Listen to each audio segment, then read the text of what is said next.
Hello friends, welcome to the YouTube channel study record. Friends, आज हम discuss करने वाले हैं मॉडर्न हिस्ट्री के जो ऑब्जेक्टिव क्वेश्चंस की हमारी सीरीज चल रही थी, उसमें हम आज पार्ट 19 डिस्कस करने वाले हैं, जिसमें हमारा टॉपिक रहेगा गांधी युग से रिलेटेड जो इंपॉर्टेंट ऑब्जेक्टिव क्वेश्चंस रहेंगे वो हम इसमें डिस्कस करेंगे। और प्रीवियस टॉपिक के 4-5 क्वेश्चन रह गए हैं, वो भी हम इस वीडियो में कवर करेंगे। और फ्रेंड्स, एंशिएंट हिस्ट्री और मेडिवल हिस्ट्री के जो ऑब्जेक्टिव क्वेश्चंस की सीरीज थी उनके वीडियोस अपलोड हो चुके हैं, उनकी प्लेलिस्ट तैयार है। अगर उन वीडियोस को आपको देखना है तो आप प्लेलिस्ट में जाके देख सकते हैं, और उनकी लिंक भी मैं इस वीडियो के डिस्क्रिप्शन बॉक्स में डाल दूंगा, तो आप वहां जाकर भी उन वीडियोस को देख सकते हैं। और फ्रेंड्स, अगर आपने पहली बार इस चैनल को विजिट किया, चैनल को सब्सक्राइब नहीं किया है, तो चैनल को आप सब्सक्राइब जरूर कर लीजिए। इस तरीके के बेल आइकन को जरूर हिट करते, जिससे मैं जो भी वीडियो अपलोड करूंगा तो उसका नोटिफिकेशन आप तक पहुंच जाएगा। और फ्रेंड्स, आप मुझे टेलीग्राम ग्रुप पर ज्वाइन कर सकते हैं स्टडी रिकॉर्ड के नाम से, उसकी लिंक भी डिस्क्रिप्शन बॉक्स में दे दी गई है। आप मुझे फ्रेंड्स इंस्टा पे फॉलो कर सकते हैं स्टडी रिकॉर्ड के नाम से, वहां पर मैं आपको डेली के current affairs, MP, GK, reasoning, science और स्टैटिक जीके के इम्पोर्टेंट पोस्ट अपडेट करता हूं, तो आप मुझे इंस्टाग्राम पर भी फॉलो कर सकते हैं। जैसे कि मैंने आपको बताया कि हिस्ट्री के क्वेश्चंस हम डिस्कस कर रहे हैं, आधुनिक भारत के इतिहास के ऊपर ऑब्जेक्टिव क्वेश्चंस है। हमारा टॉपिक है गांधी युग, और मॉडर्न हिस्ट्री के जो ऑब्जेक्टिव सीरीज का हमारा पार्ट डिस्कस करेंगे, हम 19 डिस्कस करेंगे। चलिए स्टार्ट करते हैं।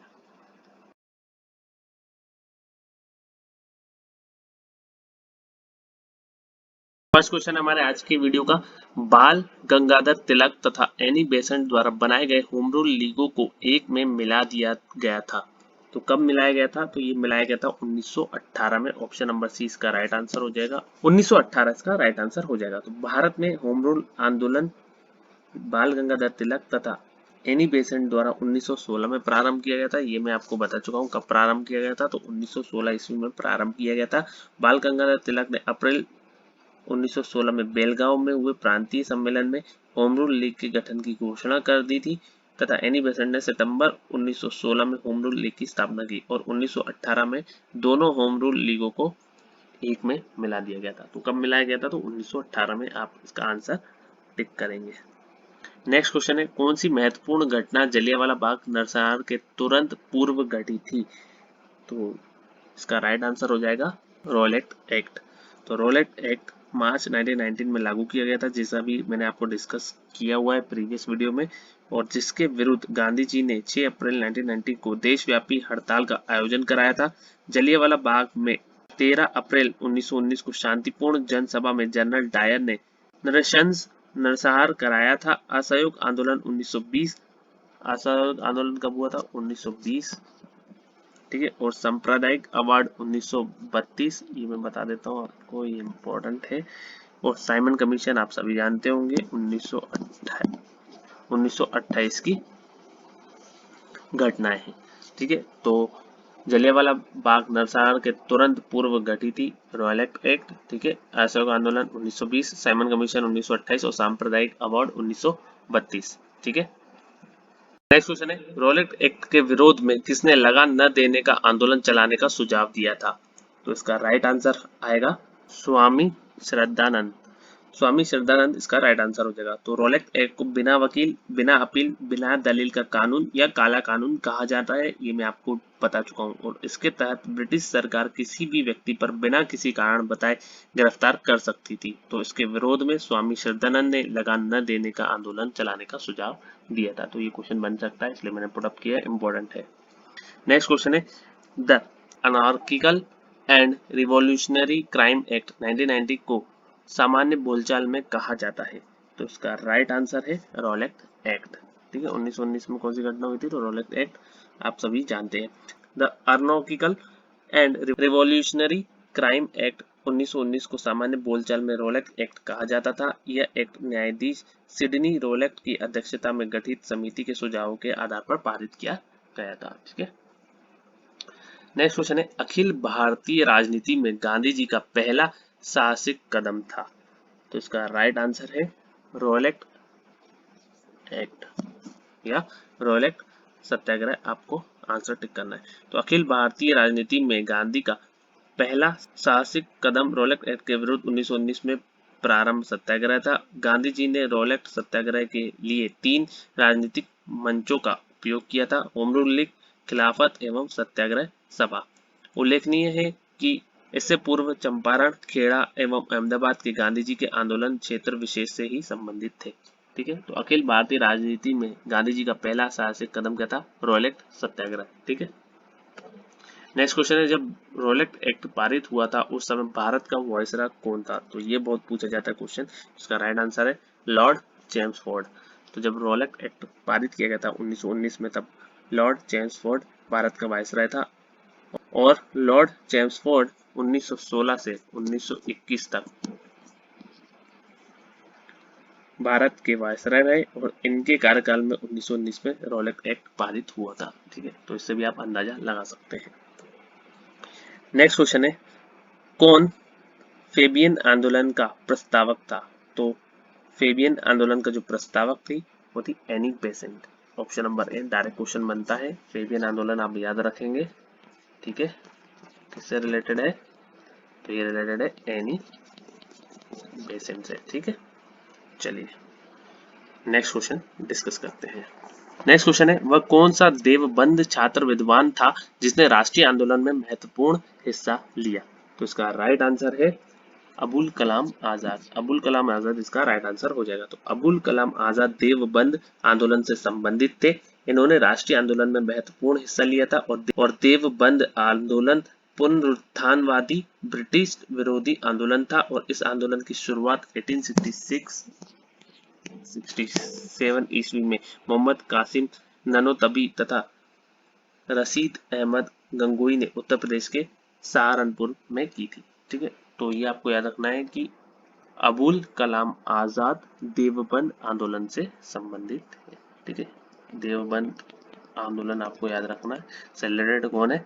तो अबुल कलाम आजाद। ठीक है, ये आपको आंसर टिक करना है। आई होप आपको समझ में आ गया होगा।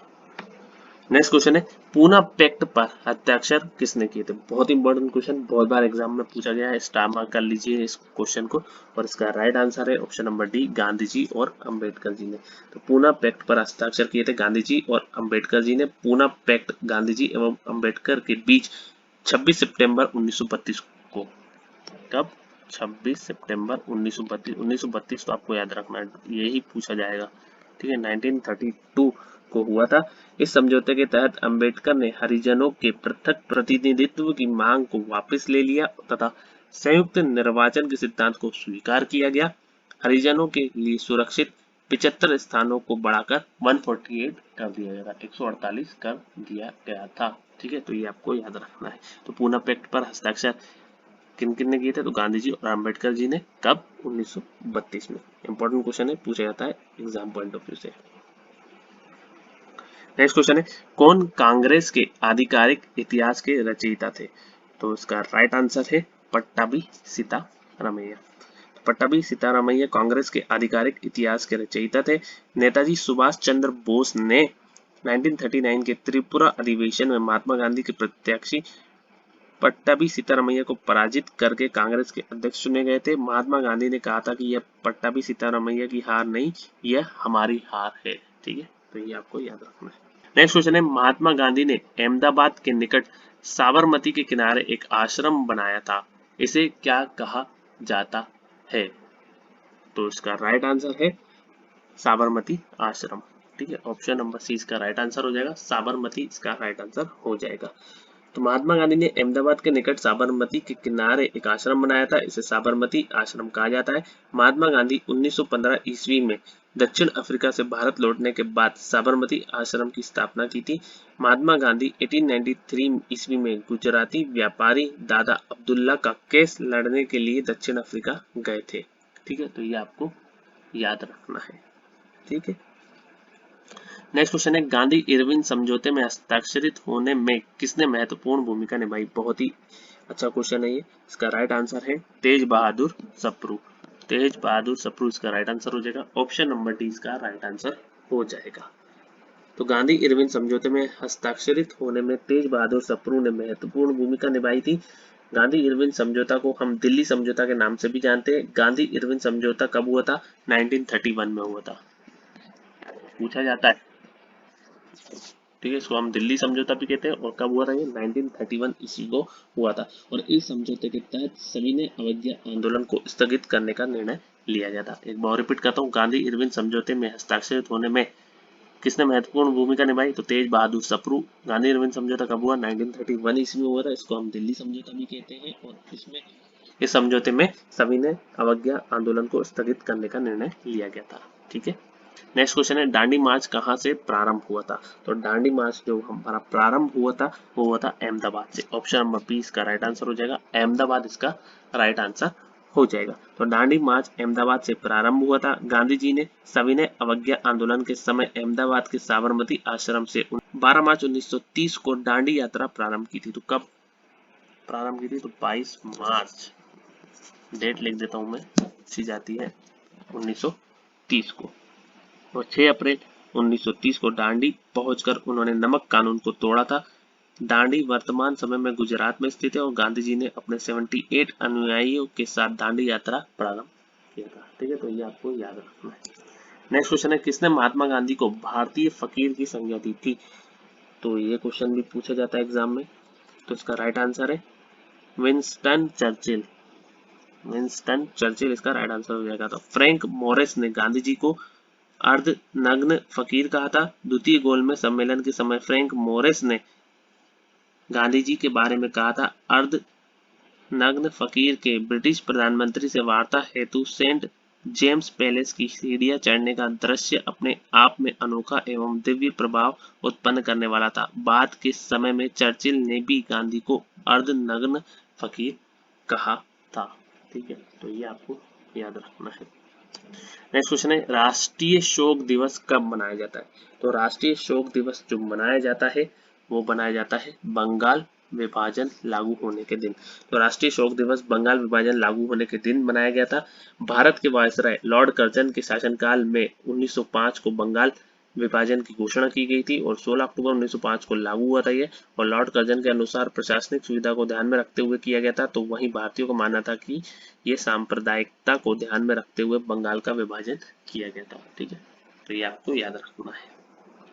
आई होप फ्रेंड्स आप सभी को ये वीडियो पसंद आया होगा। अगर फ्रेंड्स आपको ये वीडियो पसंद आया तो लाइक जरूर करें, शेयर करें अपने फ्रेंड्स के साथ। और स्टडी से रिलेटेड कोई भी व्हाट्सएप ग्रुप हो तो उस ग्रुप में आप इस वीडियो को जरूर शेयर कर दीजिए।